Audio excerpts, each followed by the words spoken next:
they've got like 4 BMWs parked in the like circle drive out front. Here we come up in my Toyota Tacoma and a couple of hillbillies. Right. What's up, everybody? Welcome back to the Drury Outdoors 100% Wild podcast, powered by DeerCast and also powered by Form Energy. You've been drinking some of that during the rut, Timmy? Sipping a little bit on, man. Stay up and alive. I've been pulling some early mornings now with the time change. Yeah. I can get out a couple hours in the morning before I log in for the day, but it makes for some friggin' long days, bro. Dude, I don't miss that one bit. I mean, I'm tagged out in Missouri, so I don't have to do that. I hunted a little bit in Illinois. We can What's get into it like that. over there on that side? It's refreshing. I'm refreshed. I feel great. You're refreshed. I'm like, dude, grizzled. Man, and your spots are relatively close to you. Like, when I had to do that in the last 5 years, the driving, it's 2 hours. Forget I'd that. get up at 2 o'clock to get to my spots time. Just brutal. And you're already not pleasant. Yeah, and then I've been told like that by many people several times. Your by wife. The same people. They keep telling me, but nothing changes. No, I mean, I am who I am. I am like, despite how not great my spots are, I am blessed by the fact that they're close. So if maybe I don't get the quality, but I get the quantity of sits. Hey, you say that, but I've seen some pretty good deer on your encounters and stuff. So. Yeah. The challenge is they don't spend much time on me, and like minutes. Yeah, it's like when you got an acre to hunt on. Usually it's like overnight, and but right now all bets are off. Yeah, and I just saw an Instagram reel where a guy was like, right now the pattern is there is no pattern. Yeah, this is that time. It's like you just got to log the time. So this morning I went out for a little bit and got out there with plenty of time. So we kind of got to watch the woods come to life. And it's crazy how squirrels can make, they're less than a pound, but they sound like a rhinoceros coming through them. But I picked up on movement up the ridge and I see just, the movement of a really wide rack, and he's working. You may look 2 foot wide there. Well, there was shrinkage. There was shrinkage. All right.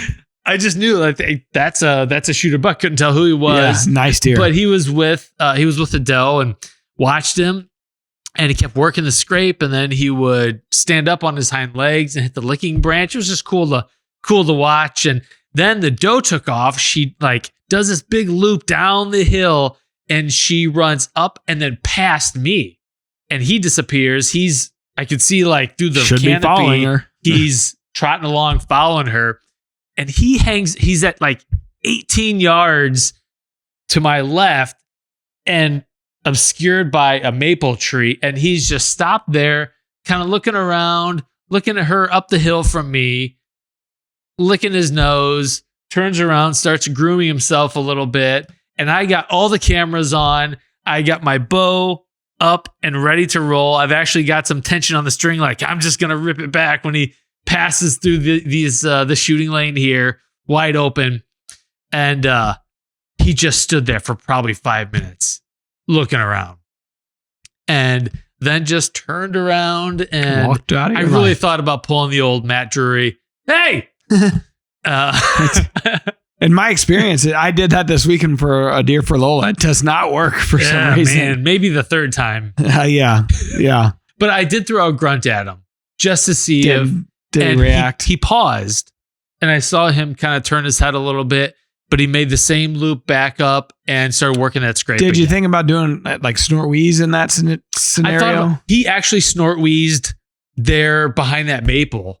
But I was like, a grunt is a little not as committal as a full snort-wheeze. Yeah. Obviously it didn't work. Who knows if a snort-wheeze would have worked? It never worked for me. I've had it work a couple years ago. Deer came charging in. But anymore, I'm just I was so happy to have had that encounter. Back in the timber, it's like a needle in a haystack to get within bow range of a buck. Yeah. And to have a deer that nice come through. He's probably 4.5 years old. Yeah, that's what I thought. So that's cool. And I knew I was in his neighborhood. I don't think I'd seen him before in person. So my second encounter with a shooter buck this year. But as I was kind of crawling out of bed this morning, tired, because I hunted a lot over the weekend, I told Beth, I was like, yeah, I just got to go. You just don't know what could happen. Look, I know you want me here, but I have to leave.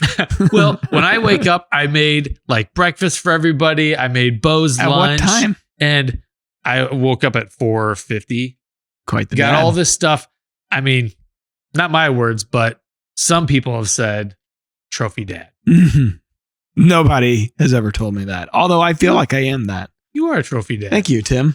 As you are as well. Wow, 2 trophy dads.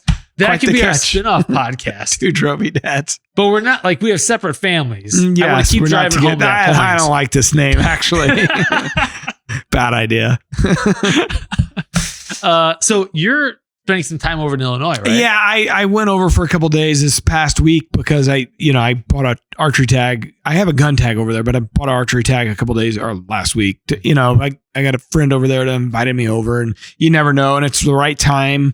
I really don't have anything to do until gun season starts up. So, I was like, what the heck? So I went for 2 days, and then it was Halloween Friday. So I came home, late Thursday night, came home for Halloween Friday, caught up on work Friday. Was so good. Great weather. Yeah, we had fire pit. I'm sure you guys, the neighborhood's going crazy, and everybody had fire pits. It was fun. Out and fun time. And what was the best costume you saw? nothing crazy stood out to me. I mean, it's always the basics. I don't know. Nothing stood out to me. You? We had a guy come into the neighborhood in a white panel van, and he had a speaker on top of it that was playing carnival music. He was dressed up as a clown. He had in like erasable paint written on the side, free candy inside. Oh boy. Pretty good. Yeah, it was. It was. My wife did not like. Come on, Beth, get a sense of humor. Cool. So it was good. But then Saturday, not in the morning, because I was like, I'll let Lola sleep in. It was youth season in Missouri. So I know you guys went out this weekend, and I took Lola Saturday afternoon for her first ever hunt, went to my new farm. And what's her level of motivation? She was excited. She wouldn't have been that motivated to go in the morning. She was excited to do something with me, I think, and something that Cam gets to normally be the one to do. And so I think it was the motivation is I want to do what Cam's doing. Mm-hmm. He didn't go. He stayed, at Randa, and his motivation was her going with me and him getting time with mom. Quiet house. Exactly. So went up and it was great. I said 1,000 times that there was no expectations if she wanted to kill a doe, a spike, whatever. Sure. But these damn trail cameras, I had pictures the last 2 days before this of shooters walking out on this field in front of the blind at like 30 yards at 4:00 both days. And I'm like, man, like this is really, really great. But the weather was a little bit warmer. This is a green food source, new food plot, tucked way into the farm and pretty much in the bedroom. And I have standing beans that the farms it left like maybe an acre of standing beans for me. And I noticed they were starting to kind of get on that a little bit. And the weather dropped. The temperature on Saturday was quite a bit different than Thursday, Friday. And I thought, I was even like, man, I need to get a blind on the beans. The wind would have been perfect for it, but I just didn't have it over there yet. I didn't have it set up. Mm-hmm. And because he had just cut them that week. So I hadn't moved the blind out there before he cut his beans. And so I called Aaron and Logan and Brian, a guy that's helping me up there on that farm with some dirt work, and anybody that I could to try to see if somebody could. It's on skids. I just need to slid about 200 yards in this place. And none of them, it was last minute. Nobody can do it. And I'm 2 hours away. So I wasn't going to be able to go up there on Halloween. And so anyways, I'm like, all right, whatever. We'll just go back to this food plot, that I got set up. That's like a little north of it. And it is what it is. So deer, I get in at 2:30.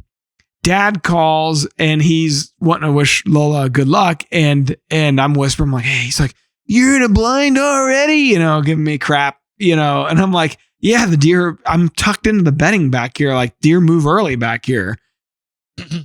Douche. like, what do you know? You'd never seen a picture from this you farm. don't know what I'm hunting over here. And so he just likes giving me crap, obviously. So I was like, yeah, we're in early. And so he talks to Lola and wishes her good luck. And so we hang up. As soon as I hang up, hunting with your dad. As soon as I hang up, I look up, Buck pops out.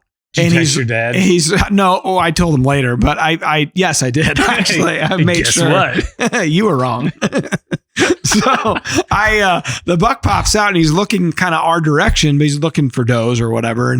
And so I'm loading the gun. Like, we just got in. I'm loading the gun. I'm trying to open the window, put it on a bog pod and get it ready. I get that all done as he's like too close now. He's like basically under us. Does Lola get the sense of urgency? Is she chill? What's her? Pretty chill, like just kind of playing off of, but I'm like, get ready. And she wanted to shoot. It was probably a 2-year-old, like, and it would have been great. 2:30, Oh yeah, track it easily. Done. She thought she was done. And I just couldn't get on him. I was like, let's not rush it, Lola. Cause he was too close, Get on with the camera, or I had a camera guy. Okay. So Mason right. Westerman was filming me. So yeah, so I wasn't worried about that part. I was just doing the other stuff, which is why I asked him to join us. So I didn't have to worry about doing everything. So anyways, I was like, don't worry about it. Another deer will pop out. It's early. Here comes a doe. Here comes another doe. Like, deer are popping out by 3:00. We probably saw 5 deer already. Jeez.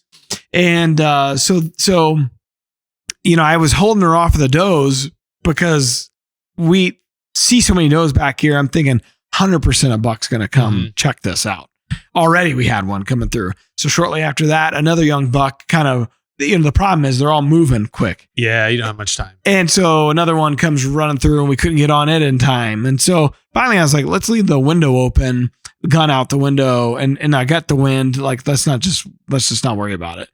And so then I'm not even kidding you. I bet there was 15 does all at once pop out, like a herd of does and fawns and stuff pop out. And that's like late season. It was crazy, all on this green. And she could have shot him 10 times over at 40 yards, 50 yards, broadside, anything you wanted. It was, and I'm like, any minute, these bucks that had been in the area, I'm talking like 4-year-old deer, maybe a 5-year-old. Like, I don't know, because I don't have the history. I'm like, they're going to pop out any minute here. And she's like, should we shoot one? I was like, let's just wait. It's 4:00. It was 4:00 when this happened. Yeah. You still got plenty of time. Yeah. So and that's before the time change. Yeah. Too, so it was like 6:30 was sunset, our final time, shooting light. So, so here come 3 spikes and they totally bust up the whole situation. They run every deer off the field and she looks at me like, what the heck, Dad? And I was like, there'll be something else come out. It's so just early. Wait, yeah. So I look at the cameras. I look at my 360 revolver 360 over on the beans. There's the 2 shooters on the beans by themselves, feeding in the beans for like 20 minutes. I was like, they're not coming back to where we. So I went time to get. So there was plenty of time, but they were not heading that direction. So I switched into that live view. Yeah. Which is a really cool feature. I haven't used it much because I haven't had the need to, but I knew they were there. So I switched into live view and I'm just moving the 360 camera to the zones that they're in and following it back and forth. And finally, like, it looked like he was going to hit the trail that headed our way. I'm like, he's going to come our way. And then he turns around and he heads past the camera and goes away from us down the field. I'm like, crap. So I know they're not going to come out. And so at this point, I'm like, any deer that comes out, we're shooting. And of course, like, faucet's turned off. Dude, it was empty. And we had at one point maybe a 3-year-old running through. Human child? Yeah, 3-year-old deer. Where's my mommy? Screaming through there, chasing 2 does.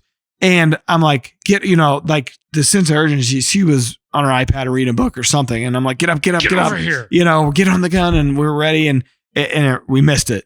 And then like a minute later, she sat back down. A minute later, here he comes again. And he walks straight. He walked straight away, went to a scrape like he was going to stop and he didn't. And he just kept going. And I'm like, God dang it. And then it was done for the rest of the night. And I was like, oh man, I totally screwed up. And she's not the kind of kid that would be like, oh. She's like, way to go, Dad. Like just totally feeding really off Mom. Like, that up? oh yeah. So just you said we weren't going to be picky. If only I'd shot the 30 deer I could have. Exactly. Before. We saw 20 plus deer, 25 deer that night. And she didn't kill one. And I went in telling her she could kill anything she wanted to kill. So I ruined it. I ruined that experience for big time because it would have been so easy to kill one of the does. Yeah. You know what I mean? Yeah. So does she want to go back? Yeah. Okay. Yeah. But All the problem is we couldn't Sunday because of it was her birthday. Her birthday's today, actually, as we're filming. But we had the family birthday party and all that stuff. And family photos in the morning. So it was like 30 degrees for the family photos. Sounds fun. Yeah, it was great. But anyway, so that's the youth season. This segment of 100% Wild is brought to you by Leupold. Check out all the best optics over at Leupold.com. Well, I took Sophie out with a crossbow, and I tell you what, so she's 13 now, and this is the season. This is the first season where she's getting up into the tree stand. Pretty awesome. It's a game changer, man. It's so You're much not stuck to the ground blinds. Not stuck to a ground blind. You can obviously get away with a little bit more in terms of scent. Yeah. With the places that we hunt, the deer can come from any direction, and it's just a crapshoot if you don't get busted. And she loves being up in the stand, which is great. That's a plus. Yeah, she feels safe doing it. Yeah, and she's really conscientious about it. And I just climb up first in the saddle and zip off the back, and throw a stick up on the tree, a helium stick, and I just hang there, and it's perfect. Yeah. So we went out to where she killed her turkey this past spring, and it's a close by location. It's just starting to light up with bucks, like bucks that I haven't seen ever, just starting to pop through, which is kind of fun. But man, Sunday was just it was cold, it was overcast, it was spitting rain. It was foggy. It stayed foggy till 11 a.m. Yeah.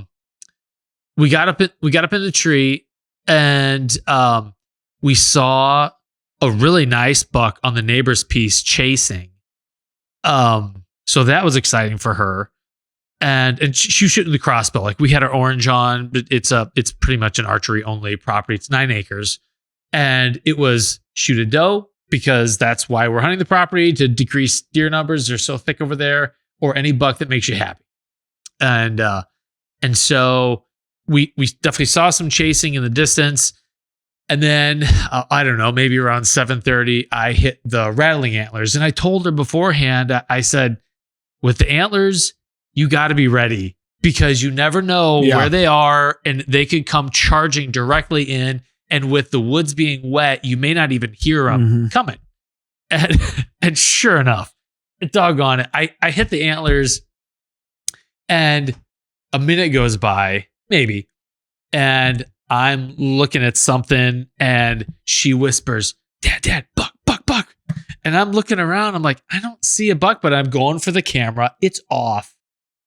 And I flip it on as I'm grabbing it, and I'm pulling it back, and I look down, and there's a little like 6-pointer standing at maybe 15 yards broadside in front of us that just popped in, because the way the stand is located, it's on the eastern edge of the plot. Like, it's all woods and a valley over here, and then the plot kind of stretches out to our right. And I'm like, oh boy, he's close, and he's looking for whatever was brawling. And earlier that morning we saw 2 bucks going at it, just fighting, and like, so it was cool. She got to see that, and I think he might have been one of the ones that was fighting. Anyway, as I'm pulling the camera back, I hear the safety go off on the mission crossbow, and I had just turned the GoPro on, and then she shoots, and I hear, like, it's like, I tell her it's like something hitting a watermelon. It just kind of got that hollow thud. I hear the shot, and I look down, I get the camera on, and I see the deer running off. And she's like, Dad, I got him. I really got him. It's awesome. And I was like, that's great. I didn't see any of it. I only heard it. No, nothing. So I can't help. Gotta take her on her word of where she hit it. Yeah. And so we actually pulled out DeerCast track, and I was like, point to me where you shot it. And it was like art area and a lower right behind the shoulder. And so I'm like, well, let's hang out, give it a half hour or so. And then she wanted to get down. She wanted to look at the bolts. And I'm like, let's just chill out. And I actually loaded another bolt for her. I didn't realize, because 2 weekends ago, she killed a spike buck that we thought was a doe. She had missed a buck that came through. She missed it like almost right underneath her. I should have had her wait for a better shot. She was excited to shoot. But I figured out that I could recock the crossbow hanging from a saddle, which is kind of takes some dexterity. Yeah. But we got it reloaded and we hunted for a little bit longer. We got down. Again, this is a 9-acre parcel, and I have permission from the neighbor to the east to retrieve deer if needed. And we got down, looked at the bolt. It's covered tip to tail in blood, good blood. And there's blood immediately there at the bolt. And we start walking the trail down a little bit, and there's blood on both sides, a lot of blood, and then a pile of blood. It was a copious. It was the cut on contact 2.0, at least a 2.0 nap kill zone. The original, not the RX, the original. Right. Yeah. Yeah. Mm-hmm. Big cut. And there was a ton of blood. And so we started following it, and there's piles of blood. No bed, but you could just tell he's bleeding out all over the place. I don't know. We did maybe 150 yards, maybe 200 yards, and then got to a property where we didn't have permission. And I could see off in the cut hayfield like another big spot of blood. And I was like, it was just heartbreaking. Like, as a dad, you want to do everything for your kids to protect them and take care of them. And I could see she was really bummed out. She did everything right. And so I'm like, doggone it. The property where the deer, I think, expired, it's a pretty nice property. It's got like kind of like a Fresh Prince of Bel-Air kind of house on it with a chunk of timber that I think that's where the deer went to, because it was kind of in a line. And I drove up the big long driveway, and she's like, should I come with you? Or I was like, you don't have to, but it would help our case. I was going to say 100%. If you're standing there next to me. A nice house, yes. A shitty house, maybe not. They've got like 4 BMWs parked in the like circle drive out front. Here we come up in my Toyota Tacoma, and a couple of hillbillies. Right. I knocked on the door 3 times. No one came to the door. No one answers doors anymore. It was a Sunday morning, so maybe they all went to church. Yeah. Lights were off in the house. I'm going to give them the benefit of the doubt. They just weren't home. But she's like, can we just go look? It's like, we don't have permission. We just can't. Yeah. So yeah, I'm sure that deer died. I'm sure we fed a family of coyotes. Is there a possibility to go follow back up and try again, knocking on the door? Possibly, like the sense of urgency. You wouldn't want to do that at night. Like, that creeps people out. 100%. It'd have to be like midday. Yeah. And then like our family schedule kind of got in the way. As it was, we missed church. I try not to miss church with the kids, but it's such a good time of year to be out. And our hunting time is so short together. Right. Pray for forgiveness. Yeah, so I'm sure we fed some coyotes. It did help that we saw a much bigger deer in there. There's a buck in there. She's nicknamed Big Chungus. So He showed up. Well, in fact, 10 minutes after we left the stand to go blood trail, a bigger deer walked right through. Oh, man. So, and then the next morning around 7:30, Big Chungus walked through. Would you have shot the bigger deer with the crossbow? No. I told her that. She was like, would you? I don't believe you. Really? Meaning, like, in the heat of the moment, if that big deer comes through, the crossbow's already loaded and ready to go. I don't have an appetite for it. I don't want to, like, I'll shoot does with the crossbow to manage them, to fill some tags and put some meat in the freezer. But I'm not interested in it. Hey, good for you. I mean, I'm not trying to be the little Lord Fauntleroy here, but it's just like, I really want to kill one with my vertical bow. Tim's better than most of America. That was the point I was driving at. I just didn't want to come out and say. No, you got principles. Some internal principles. Doesn't matter about, what anybody else does. It's just what you want to do. Yeah. And it's like, so I made. I get it. By the way, I've killed one with a crossbow, and it's like, The crossbow is fun to shoot. I It is love fun, shooting but it. it is the same kind of feeling I get when I shoot a gun. At the deer. I still got excited, but sure. it just, and I think I would too. it's just not the same as that challenge of the vertical bow. Part of it, I think, Which is that a challenge. I've missed so many chip shots on deer with my vertical bow Yeah. that I know how many things have to come together for a successful kill with the vertical For bow. real. Yeah. And the crossbow just takes out probably 80% of those variables. At least. More More than that, I think. I mean, if you can hand a child a crossbow on a tripod, Yeah. and 9 That's times like out of shooting a 10, gun. Yeah, you got scope. mhm. Yeah, I get it. Yeah. But I don't begrudge anybody. It's like, hey. No, it's totally a personal decision. Yeah. So now she's dogging me about taking her out of school so she can get back. What's your moral compass telling you on knowing she shot and killed a deer?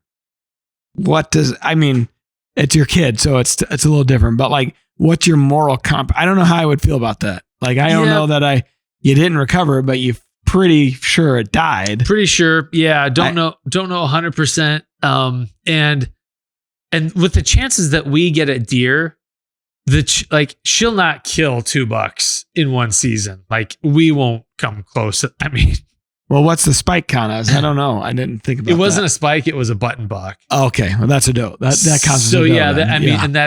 and that's why we have, they call them antlerless tags. Yeah. Because It's got nothing. it's not a doe, but it doesn't have any antlers. It's hard. In fact, I was like, that was technically her first velvet buck. Nice way to look The at it. nubs were so tiny, they still hadn't broken through the skin. funny. They're still covered in velvet. Yeah, that's one of those, like, that's a good question for the audience, I think. Yeah, what would you do? What would you do? Not you specifically, but for your kid. Mhm. What would you do? Because I think it's probably a little different. I would think it'd be a little different. and it's like she's still on her she was hunting with an archery tag because we were still hunting with archery gear. But yeah, we'll try again. Whether or not. Well, good luck. I hope she has some more success. She's already, it sounds like she's had a pretty good season so far. She's been pretty happy. Now she wants to hunt with her friends. She's like eating up with it. That's awesome. She Good wants job. to learn how to hunt from a saddle. Good job, Dad. Thank you. I'm not going to hold that part against her. The saddle part. I was like, that's a saddle and a cross. Well, I was unsure she would be able to freehand the crossbow. Yeah, that's because they're heavy. Well, is she in a ladder stand or a lock on or what's she in? On. So you could still use like a trigger stick to help. Yeah, we practiced a little bit kinda tough, in the backyard. So I've got the muddy captains, I think, which are like the larger platform. Arr. And then thank you. And then I've got the muddy Viking, which is a smaller platform. Yeah, sure, you betcha. Okay. And the Viking is tiny. Like we have a small like field pod, and it was just so unwieldy to try. So I was like, "Can you freehand it?" And she was doing it actually pretty good with it. Good.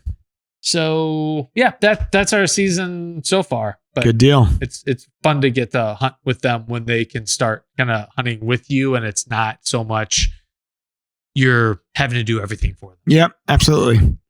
Well, I wanted a quick shout out to Old Man Winter and Mark for that matter. They both killed a couple giants. Mark's was 179 and 6/8. Terry's was 185 and an eighth. Terry's score surprised me. I really thought it was a bigger scoring deer. There's a lot of like trash and non-typical points that come off of it. But yeah, just a big deer. I'm trying to work it out Thursday where we film with him an episode. He's in Illinois, of course. They're hunting over there, so it's it's a rut. So it's hard to get these guys to stop and come out of the woods for an hour and shoot these. But I'd love to get him on next and go through that because it's pretty epic. Yeah, it's been a minute since we've had Terry on. Yeah, so shout out to the OG killers. They still doing that. Still, they're unbelievable. They ain't slowing down. No. They gotta manage their deer. You still gotta kill them, bro. Man. Steven Stauffer on YouTube. Steven. He gave us a full paragraph shout out. You don't have to read the whole thing, but you could highlight it, maybe. It's pretty long. So he provided he kind of broke it down. Number 1, love the podcast and everything about it. Boom. It's a perfect balance of good, solid information with just the right shenanigans. I feel it's made me become more serious about my hunting. Please do 2 a week. Shenanigans. We can't do 2 a week. Number 1 podcast around, and the reason you guys need to do more than one every week. Thanks, guys. Keep up the great work. Well, thanks for the shout out, buddy. If you want to leave a shout out, just go to the platform that you listen or watch the podcast and go ahead and leave a comment. And if you do it, leave a rating, possibly a 5 stars. 6 if you can. I don't know if it's possible. Just go all out. It'd be great. All right. This segment of 100% Wild is brought to you by Tracker Off-Road. On the trail, on the job, and on the hunt. Tracker Off-Road has you covered. We got a segment here. It says 100% Would You Rather. Okay, let's do it. Tim, you're first. Would you rather have your trail camera send every photo to your mother-in-law or your boss?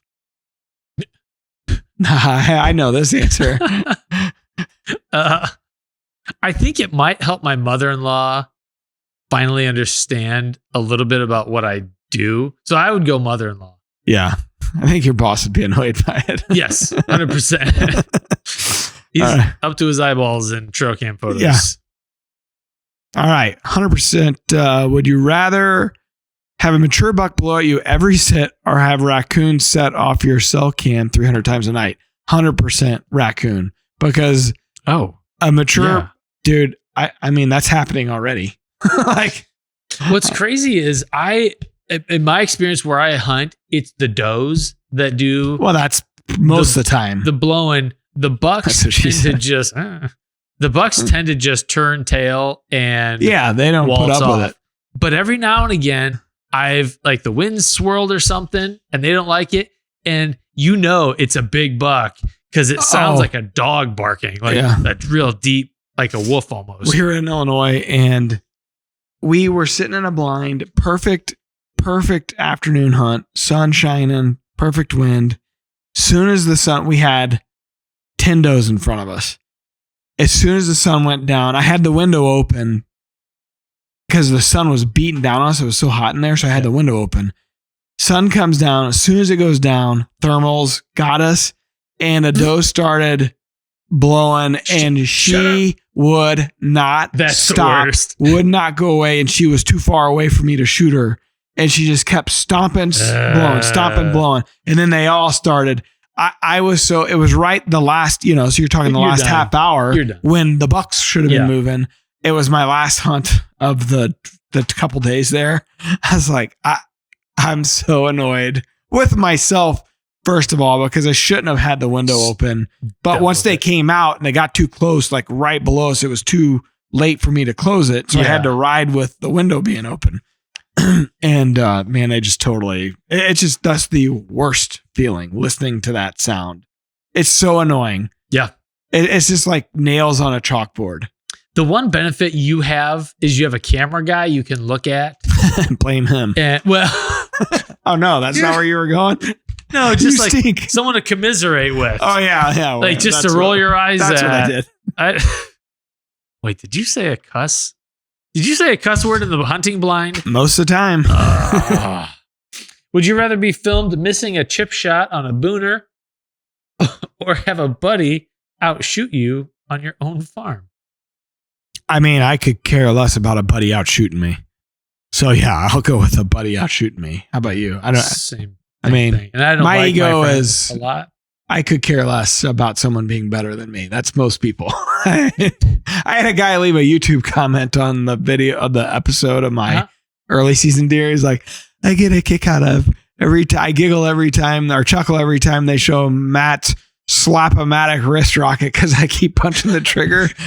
Like the edit, I told Tat that and we were laughing our ass off because he's got the same problem. Gotcha. We just can't stop punching the trigger. And do you think you have trigger panic? 100%. Yeah, we both do. I don't know. I've tried and I got a coach and I was doing better this summer and was doing okay. with the Lift X. And then I got a new bow that they're getting ready to launch. What's and it called? Can't tell you. And I upped the poundage on it because I wanted to shrink 48?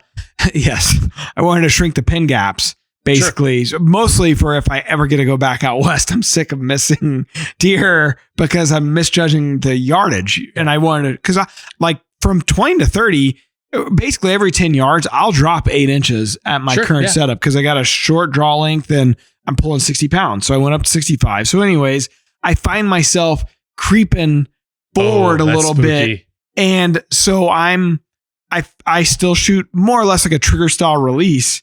And so like I'm holding behind it and then I find myself real quick snapping. Oh yeah. And I'm punching it. And so the Mike or whoever edited that episode, I think it was Mike, he showed a bunch of shots of me. Like I was using that bow, but we can't show the bow yet. So he cropped it out and he was showing close ups. And so there's like 3 shots of me. When I proofed it, I thought I'm going to get killed over this. I'm just hammering that trigger. Can we slow this footage down a little bit? So it's 1,000%. Dang. Yeah. And then another guy gave me crap because I was in a box blind, and he called me Mark's son. And made it seem like I was entitled to hunting box blinds. And I'm thinking, I had a tree stand next to that box blind that I used to hunt. I did reply. I was like, in a nice way. He was totally hating on me, but I replied in a nice way. I own like 250 like lock-on stands. I have several lock-on sets on that farm, and I had one in the tree that the blind's next to, but I kept getting busted every afternoon hunt because once the sun sets, the thermals just suck my scent, no matter what the wind's doing, right down to the bedding that they come out of. So that's why I put a blind there. You can't practice your marionettes in a tree stand. That too. So anyways, cry me a river, right? Okay. Every time I see the word booner, seems like a boner. I laugh because everyone misspells it or autocorrect changes it whenever they type it out. Boners. I only see it one way. I don't know if that's a good thing or a bad thing. It's not great. Okay. Would you rather be the guy who shot the smallest buck or the one who forgot to turn the camera on? Well, you've done both. No. So yeah, I mean, this is a real Sophie's choice. No pun intended. I just used that phrase here recently, and most people don't know what it is. What it was. Yeah. Look it up, you Gen Zers. I also use the word curmudgeon. Gen Zers? No, they'd be. Yeah, Gen Zers. I don't care. So would you rather, which one? Shoot smallest buck or the one who forgot to turn the camera on? I guess it depends on, like, if I'm filming for my daughter and I forget to turn the camera on, I would feel really bad about that. You didn't forget. You just didn't get a chance to. Yeah, she beat me to it. So I don't know. I probably forget to turn the camera on. Yeah, like you don't care about shooting the smallest buck. I never have. It would be fun to try. Being the one that shot the smallest buck? I always shoot really big deer. It gets kind of old. It's a burden to me. Would you rather have to whisper, "He's a shooter," before every shot or scream, "Drury outdoors" when you miss? Did you like the I did. action I put into that? Yeah, that was good action. It might be kind of fun to just have to say he's a shooter, especially if it's a doe I'm shooting. He's a shooter. Yeah. Then punch the trigger. Yeah. Right. Maybe you hit, maybe you don't. Got him. Yeah, I think I'd go with he's a shooter. Yeah. Would you rather spend the rest of your life explaining your pass on a 160 or defending your mature 120 to internet commenters? That's a good one.